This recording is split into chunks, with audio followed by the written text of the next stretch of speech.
అండి నమస్తే, welcome to our channel. వంట నచ్చిందా? ఇప్పుడు నేను పచ్చిమిర్చి పచ్చడి అయితే చేస్తున్నానండి. చూడండి, నేను కొన్ని పచ్చిమిరపకాయలు అయితే తీసుకున్నాను. ఇప్పుడు స్టవ్ వెలిగించుకుని కళాయి పొయ్యి మీద పెట్టుకొని 1 టేబుల్ స్పూన్ ఆయిల్ అయితే వేస్తున్నానండి.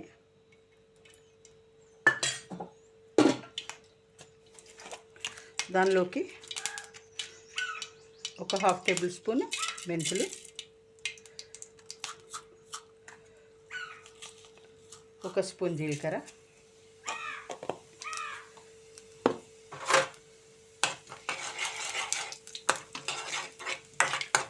బాగా వేయించుకోవాలండి.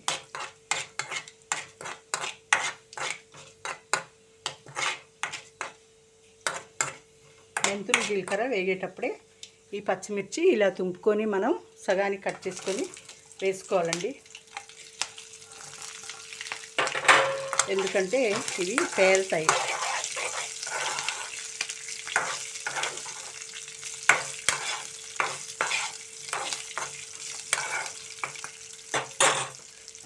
ఇప్పుడు మనం ఉప్పు అయితే వేసుకుందామండి, సాల్ట్ వేసుకుందాము.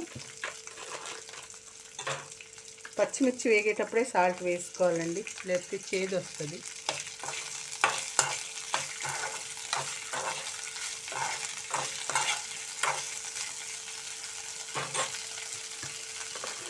చాలపోతే మళ్ళీ వేసుకుందామండి. పచ్చిమిర్చి దీనిలో ఉప్పు సరిపోకపోతే మళ్ళీ వేసుకుందాము.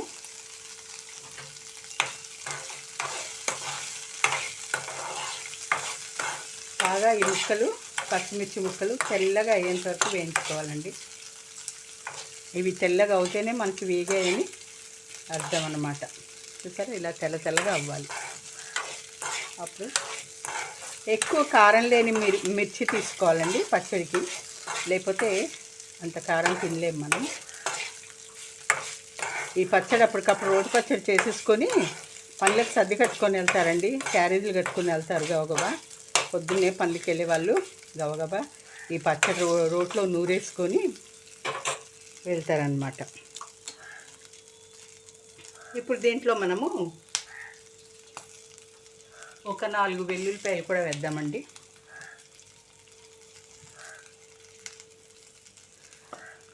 అలాగే కొద్దిగా ఒక పెద్ద నిమ్మకాయ సైజు అంతా చింతపండు అయితే నానబెట్టుకున్నాను.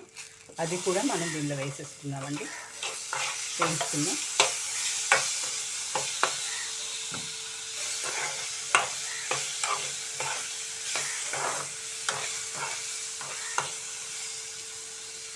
చాలా అంటే చాలా బాగుంటుందండి. వేడి అన్నంలో తింటే, నెయ్యి వేసుకొని అయినా నూనె వేసుకొని అయినా తింటే చాలా అంటే చాలా బాగుంటుంది అన్నమాట.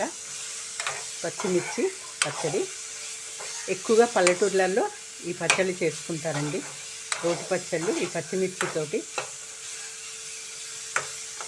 చాలా బాగుంటుంది అన్నమాట. చాలాసార్లు నేను కూడా తిన్నాను.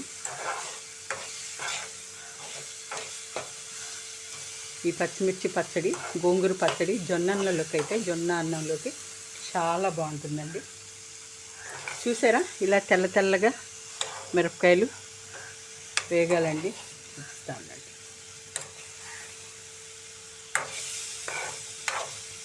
ఇదిగోండి, ఇలా తెల్లగా రావాలన్నమాట. అప్పుడు వేగినట్టు అర్థం. చూడండి, ఇలా తెల్లగా అవ్వాలి మిరపకాయలు ముక్కలన్నీ.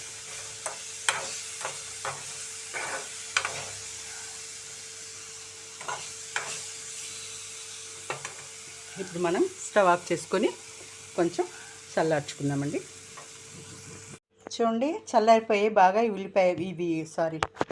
చూడండి, ఇవన్నీ చల్లగా అయిపోయాయండి. మిరపకాయలు, మెంతులు, జీలకర్ర ఇవన్నీ మనం వేయించుకున్నాం కదా నూనెలో. ఇవన్నీ బాగా చల్లార్చుకొని చింతపండు 4 వెల్లుల్లి రెబ్బలు అయితే వేసాను.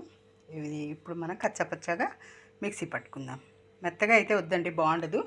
కచ్చాపచ్చాగా రోటి పచ్చళ్ళ నూరుకుంటేనే చాలా టేస్టీగా ఉంటుంది అన్నమాట. చూడండి, పచ్చిమిర్చి చట్నీ ఇలా కచ్చాపచ్చాగా మిక్సీ పట్టుకున్న తర్వాత ఒక గుప్పెడు ఉల్లిపాయ ముక్కలు, చూడండి ఒక గుప్పెడు ఉల్లిపాయ ముక్కలు సన్నగా కట్ చేసిన ముక్కలు దీనిలో వేసుకొని కొద్దిగా ఒక్క తిప్పుకుంటే చాలా బాగుంటుంది. చూసారా అండి, ఇలా రోటి పచ్చళ్ళలో రోట్లో నూరుకున్నట్టు మనం ఇలా చక్కగా కచ్చాపచ్చాగా మనం ఇలా మిక్సీ పట్టుకోవాలండి.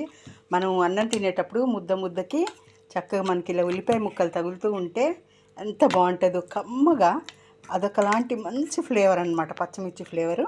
అందుకనే నేను కొత్తిమీర కూడా వేయలేదండి, మనకి పచ్చిమిర్చి ఫ్లేవర్తో పచ్చడి కావాలి, అందుకోసమని. ఇలాగైతే మనం చేసుకోవాలండి. దీంట్లో ఏం లేదు, ఏం వేయలేదు కదా నేను, జస్ట్ కొద్ది జీలకర్ర, మెంతులు, చింతపండు, ఉప్పు, అంతే. ఉల్లిపాయ ముక్కలు, పచ్చిమిర్చి. పొలాల్లోకి వెళ్ళేవాళ్ళు గబగబా ఈ పచ్చడి వేయించేసుకొని రోట్లో దంచేసుకొని క్యారెట్లో వేసేసుకొని వెళ్ళిపోతారండి. చక్కగా పొలాల్లో కూర్చొని ఇలాంటి పచ్చళ్ళు తింటుంటే, అన్నము ఇలాంటి పచ్చడితో కలుపుకొని అన్నం తింటుంటే ఉంటుంది సామిరంగా. వావ్, అమృతంలా ఉంటుంది అసలు. చికెన్లు, మటన్లు, బిర్యానీలు ఏం పనికి వస్తాయండి వీటి ముందు, అంత బాగుంటుందన్నమాట. మరి వేడివేడి అన్నంలో మనం ఇప్పుడు కలుపుకొని తిందామా, రండి. ముందైతే ఈ పచ్చడి అంతా ఈ జార్లో నుంచి మనం తీసి కూరగిన్నెలో వేసేసుకుందామండి. ఒక గిన్నెలో వేసేసుకుందాం. అన్నం అయితే రెడీ అవుతుంది, పొయ్యి మీద ఉంది వేడివేడి అన్నము. అది అవ్వగానే మనం వేసేసుకొని వేడివేడి అన్నాల్లో ఈ పచ్చడి, నెయ్యి నేను తిన్న కాబట్టి నూనె వేసుకొని తింటే అదిరిపోద్ది. సూపర్ అంటే సూపర్, యమ్మీ యమ్మీ పచ్చిమిర్చి పచ్చడి. రండి మరి. చూడండి, వేడివేడిగా అన్నం అయితే రెడీ అయిపోయింది. దీంట్లో ఈ పచ్చిమిర్చి పచ్చడి అయితే వేసుకుంటున్నాను. నేను నెయ్యి తినను కాబట్టి నూనె అయితే వేసుకుంటున్నాను, మంచి నూనె. అదే శనగ నూనె అండి, పల్లి నూనె. చాలా ఇష్టం పచ్చళ్ళలో ఇలా నూనె వేసుకొని తింటే, నాకు చాలా చాలా ఇష్టం అన్నమాట. వేడివేడిగా ఉంది అన్నం అయితే, ఇప్పుడే దింపాను.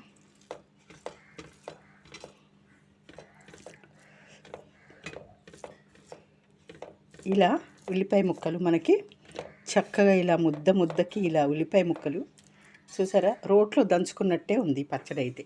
మిక్సీలో పట్టినట్టుందా ఏమన్నా? అస్సలు లేదు, రోట్లో దంచినట్టుంది. చూడండి పచ్చగా, ఇదిగోండి ఉల్లిపాయ ముక్కలు. ఇలాంటి పచ్చళ్ళు అప్పుడప్పుడు చేసుకొని తింటే ఎంత బాగుంటుందో, నోటికి కమ్మగా, రుచిగా. అస్సలు వద్దన్నా కూడా గిన్నెడు అన్నం అయితే తినేస్తారు తెలుసా మరి. చూసారా ఎంత బాగుందో.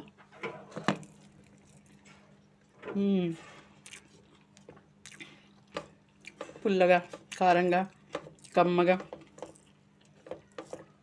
చాలా అంటే చాలా బాగుంది. దోశలో బాగుంటుంది, రోటీలో కూడా చాలా బాగుంటుంది, అన్నంలోకి చాలా సూపర్. పల్లెటూర్లలో పొద్దున్నే క్యారీలు కట్టుకుని వెళ్తారు కదా, ఇదే చేసుకుంటారండి, ఇలాగే చేసుకుంటారు. గబా వేయించేసుకొని రోట్లో నూరేసుకొని అన్నం వేసేసుకొని దానిలో పైన అన్నంలో ఈ పచ్చడి వేసేసుకొని పట్టుకెళ్ళిపోతారనమాట. అట్లా పొలం గట్ల మీద కూర్చొని మధ్యాహ్నం పూట చక్కగా తింటుంటే అమృతమే అనుకోండి, నిజంగా చాలా బాగుంటుంది అనమాట. మరి మీకు నచ్చిందండి ఈ పచ్చిమిర్చి చట్నీ? చూసారు కదా నేను ఎలా చేశాను ఏంటో. మీకు నచ్చినట్లయితే ఒక లైక్ అయితే ఇవ్వండి, సబ్స్క్రైబ్ చేయండి, నా ఛానల్ని సపోర్ట్ చేయండి, ఓకేనా? ఖచ్చితంగా చేసుకొని అయితే ఈ పచ్చడి తినండి. ఎలా ఉందో ఏంటో నాకు కామెంట్ రూపంలో తెలియచేయండి, ఓకేనా? Thank you. అమృతం.